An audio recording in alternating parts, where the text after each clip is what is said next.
جی صاحب السلام علیکم ورحمۃ اللہ وبرکاتہ. ہمارے فام مظفر پروگرام میں آپ تمام کو خوش آمدید کہتے ہیں. ایوری ویک ہم ایک ملاقات کروایا کرتے ہیں. ڈاکٹر سمیع اللہ ملک صاحب ہمارے ساتھ پروگرام کو رونق بخشا کرتے ہوتے ہیں، لیکن ان کے تجربے کا فائدہ لیتے ہیں ہم. ہماری ویب سائٹ www.eawaz.com ہماری ویب سائٹ ہے. آپ اس پہ تشریف لائیے گا اور اپنے رائے بھی ضرور دیجیے گا.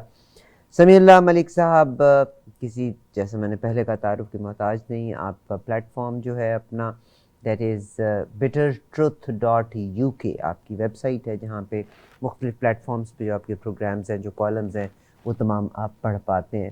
اس پروگرام میں آپ کی براہ راست ملاقات ہو جایا کرتی ہے. ڈاکٹر صاحب السلام علیکم، کیسے ہیں آپ؟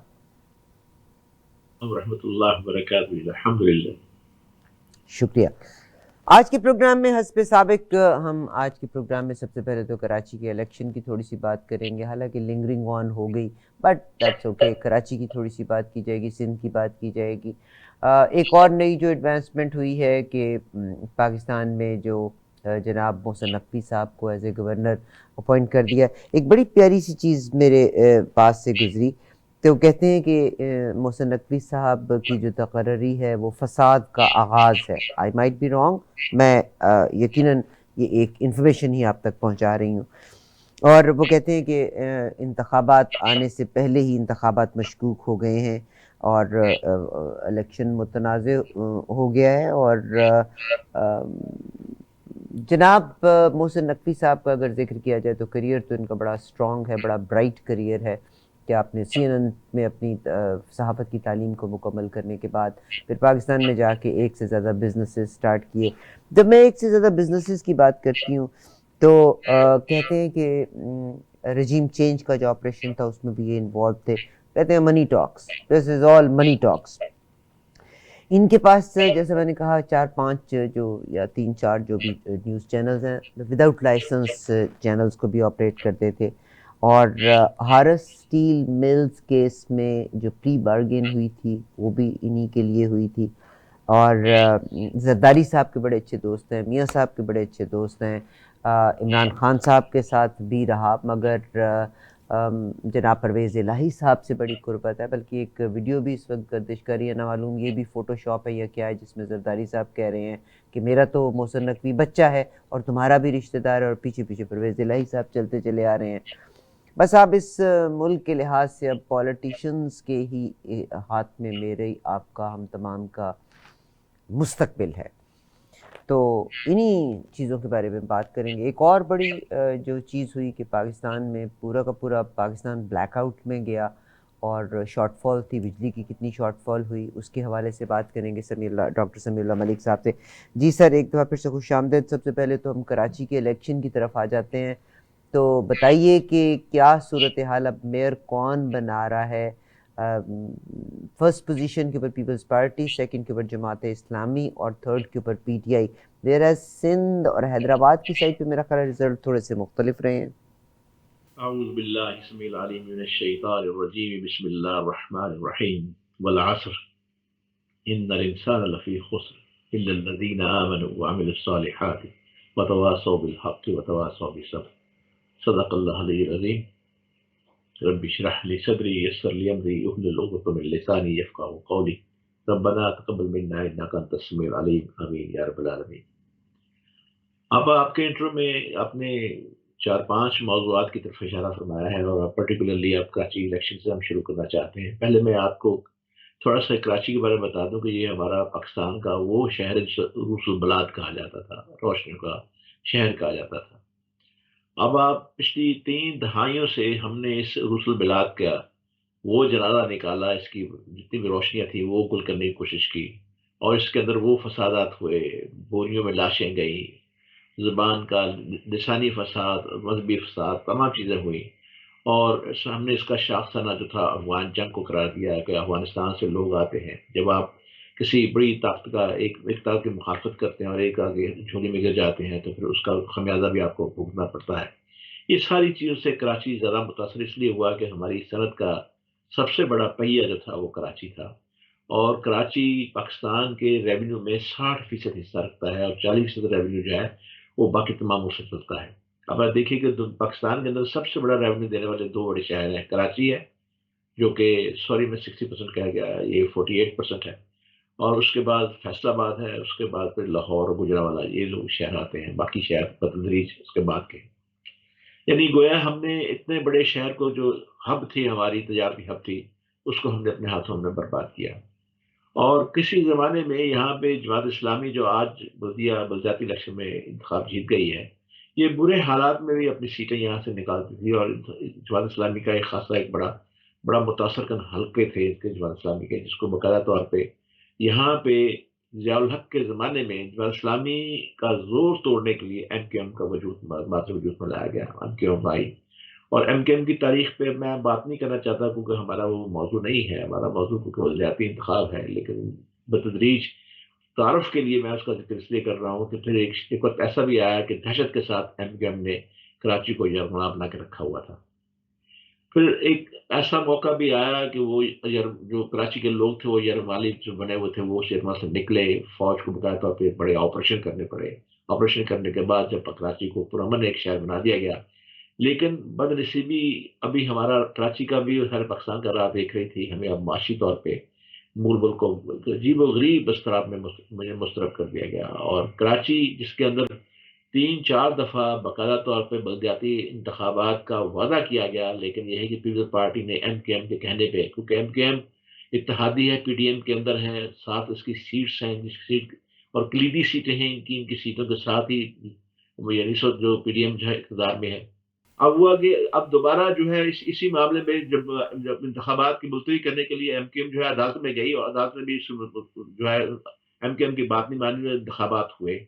اور جب انتخابات ہوئے تو اس کی وجہ یہ دیکھیے ٹرن آؤٹ اتنا کم تھا کہ جس کی بنا کے اوپر ووٹر کم نکلے، لیکن یہ ہے کہ پھر اس کے باوجود بددیانتی ہوئی اور پیپلز پارٹی کے لوگوں کے بے شمار ویڈیو کلپس ہمارے سامنے موجود ہیں. اور جماعت اسلامی جو کہ سنگل اکثریتی جماعت بن کے سامنے آ رہی تھی، اس کو باقاعدہ ایک منظم سازش کے تحت پیپلز پارٹی کے لوگوں نے باقاعدہ طور پر ٹھپے لگا کے اپنے ووٹر ڈلوائے، وہ اپنے ووٹ وہاں پہ ڈالے.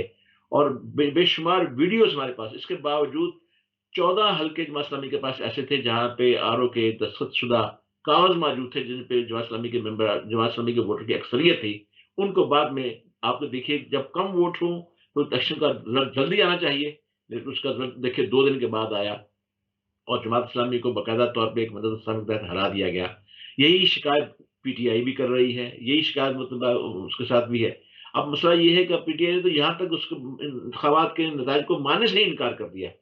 جماعت اسلامی کے ساتھ اب باقاعدہ طور پہ دونوں ہی جماعتیں جو ہیں وہ بات کر رہی ہیں کہ اشتراک کے ساتھ جو ہے جماعت اسلامی کا میئر بنایا جائے، لیکن جماعت اسلامی ابھی فی الحال کسی سے معاہدہ کرنے کو تیار نہیں ہے، کیونکہ جماعت اسلامی قانونی طور پہ جماعت اسلامی کلیم کرتی ہے کہ اس کی 98 سیٹس ہیں اور وہ سنگل لارجسٹ پارٹی بن کے باہر نکلی ہے. اور ابھی تک وہ فیصلہ نہیں ہو پایا. فیصلہ ہونے کے بعد ہی پتہ چلے گا. آپ نے پوچھا تھا میئر کون ہوگا، فیصلہ ہونے کے میئر تو بہرحال جماعت اسلامی کا ہی ہوگا اور حافظ نعیم الرحمان صاحب ہی ہوں گے، لیکن جماعت اسلامی فی الحال دونوں جماعتوں سے کسی کے ساتھ اتحاد نہیں کرنا چاہتی. شکریہ. اس میں ظاہر ہے ایٹ دا مومنٹ جو بھی حتمی نتائج الیکشن کمیشن نے دی ہیں، الیکشن کمیشن متنازع ہے، اور پھر اگر یہ بات کہی جاتی ہے تو پھر لوگ اس پہ اٹھا لیے جاتے ہیں، وہ بھی غلط بات ہے. اس کا مقصد یہ ہے کہ آج کل کے دور میں غلط کو غلط مانتے چلے جائیں. That's all what it is. دوسری سوال سر میرا جو ہے اس وقت جناب محسن نقوی صاحب، آپ دیکھیے گا کہ محسن نقوی صاحب نے پری بارگین کی ہوئی ہے، بلکہ 2016 میں انہوں نے نیب کے ساتھ پری بارگین کی تھی، آئی بلیو ہارس اسٹیل مل کے حوالے سے. ذکر کریں گے کچھ کہ بھئی اب الیکشن کمیشن نے یہ الیکشن سے پہلے ہی ایک بڑا کام کر دیا ہے محسن نقوی صاحب کو. اور مزے کی بات ہے کہ محسن نقوی، مجھے یہ بڑی حیرت کی بات ہے کہ آرمی اے پولیٹیکل ہے اس وقت، کیا وجہ ہوئی کہ جنرل عاصم منیر اور باقی لوگ اور جناب محسن نقوی صاحب کعبہ شریف کے اندر کوئی حلف لے رہے تھے کہ ملک کے ساتھ ایماندار رہنا ہے؟ گزارش یہ ہے میری بہن کہ میں محسن نقوی صاحب کے بارے میں آپ سے یہ کہہ دوں کہ ہمیں جو بھی کام کرنا ہے ہمارے اپنے آئینی طور پہ، آئین ہمیں کس بات کی اجازت دیتا ہے. اگر بغیر اطلاع دیے، بغیر پوچھے، بغیر کسی عذر کے اگر پنجاب اسمبلی توڑ دی جاتی ہے، صدر اسمبلی توڑ دی جاتی ہے، تو پھر بھارت، کیونکہ آئین انہیں اس بات کا اختیار دیتا ہے کہ وزیر اعلیٰ اسمبلی توڑ سکتا ہے بغیر کسی وجہ، حالانکہ اس کے بعد یعنی ہونا یہ چاہیے تھا کہ اس میں جاتے اور اسمبلی کو توڑنے سے بچا لیتے، تاکہ اس تردد سے بچ جاتے، کیئر ٹیک ہونے سے بچ جاتے، یہ ٹینور پورا ہو جاتا، لیکن بہرحال یہ ہوا ہے۔ تو محسن نقوی صاحب کا نام آئینی طور پہ دیا گیا اور دوسری جماعت سے دیا گیا، اور اس بعد جب ان میں دونوں میں آپس میں اتفاق نہیں ہوا تو اس کے بعد آئین الیکشن کمیشن کو یہ حق دیتا ہے کہ وہ کسی آدمی کا انتخاب کرے۔ اگر عمران صاحب یا نواز شریف صاحب یا زرداری صاحب جب حکومتوں میں تھے، اگر انہیں اس بات کی اس شرط سے، اس آئین کے آرٹیکل سے انہیں کوئی اختلاف ہوتا تو اسے تبدیل کر لیتے۔ عمران صاحب بھی اسے تبدیل کر سکتے تھے، عمران صاحب کے پاس بھی یہ اکثر میجورٹی تھی تو تبھی وہ وزیر اعظم تھے، لیکن اس وقت کیوں نہیں تبدیل کی گئی؟ اور اس لیے اب تو آئین کی حکمرانی، تو اگر چاہتے ہیں آپ تو آئین میں کچھ چیزیں اگر بری ہوں تو وہ تب بری ہو، اچھی ہو تب وہ سب قبول کرنی پڑتی ہیں۔ اگر کوئی چیز آپ کے اپنے حق میں جاتی ہو تو پھر بہتر ہے۔ اگر آپ دیکھیں جس الیکشن کمیشن نے اسے مقرر کیا ہے، اس الیکشن کمیشن کو کس نے مقرر کیا ہے؟ عمران صاحب نے مقرر کیا ہے۔ عمران صاحب کی یہ تقرری ہے، یہ آج جنہوں نے سلطان صاحب نے جو الیکشن کمیشنر ہے سلطان صاحب، وہ عمران صاحب کی پسندیدہ ہے، عمران صاحب کی چوائس ہے۔ دوسری بات یہ جو حال اسٹیل مل کی آپ نے بات کی، اس کی میں تفصیل آپ کو تھوڑی سی بتا دوں۔ میں نقوی صاحب کو دور دور تک نہیں جانتا، بالکل قطعی طور پہ نہیں جانتا، لیکن جو میں نے جب اس کی تفصیل پڑھی اور سنی اور میں نے جب ڈگ آؤٹ کیا تو پتا چلا کہ ہارس اسٹیل مل کے وہ ان کے دوست تھے، اور ان کے اوپر انہوں نے بہرحال ایک 22 لاکھ روپے کا ایک جو ان کے اوپر جو تاوان میں جو ٹیکس تھا یا جو قرضہ تھا جو لیا ہوا تھا، اس کی ادائیگی میں ان کی مدد کی۔ ان کا اپنا کوئی تعلق ہارس اسٹیل مل سے نہیں ہے، انہوں نے نیب کو ادائیگی کرنے میں ان کو نیب کی مدد کی تھی، جس کا نیب نے بھی شکریہ ادا کیا، لوگوں نے ادا کیا، حالانکہ ان کا اپنا اس میں کوئی حصہ نہیں تھا، نہ ہی یہ کسی کے مقروض ہیں، نہ ہی انہوں نے کوئی حکومت کا قرضہ کھایا ہے۔ اگر ایسی بات ہوتی تو آئین ہی اس بات کی اجازت نہ دیتا کہ ان کی تقرری ہوتی۔ آئین کے اندر جب کسی آدمی کو یعنی جب اسٹیٹ حکومت یعنی منتخب کیا جاتا ہے تو اس کی پوری چیزیں، پورا بایو ڈاٹا دیا جاتا ہے۔ آپ یہ دیکھیے کہ اس بات کا یہ ہماری جو جنہوں نے اعتراض کیا، جو کہ سپریم کورٹ میں جا رہے ہیں اس تقرری کے خلاف، انہیں ایسا کوئی الزام نہیں لگایا، یہ صرف سوشل میڈیا کی باتیں ہیں۔ اب باقی رہی بات آپ نے خانہ کعبہ کی بات کی، جنرل عاصم کے ساتھ یہ دیکھے گئے، تو بہن تعلقات تو سب کے ہوتے ہیں، اگر وہ خانہ کعبہ میں نہ بھی ہوتے نہ بھی جاتے تب ان کی دوستی ختم ہو جاتی، دوستی سب کسی کے ساتھ ہوتی ہے۔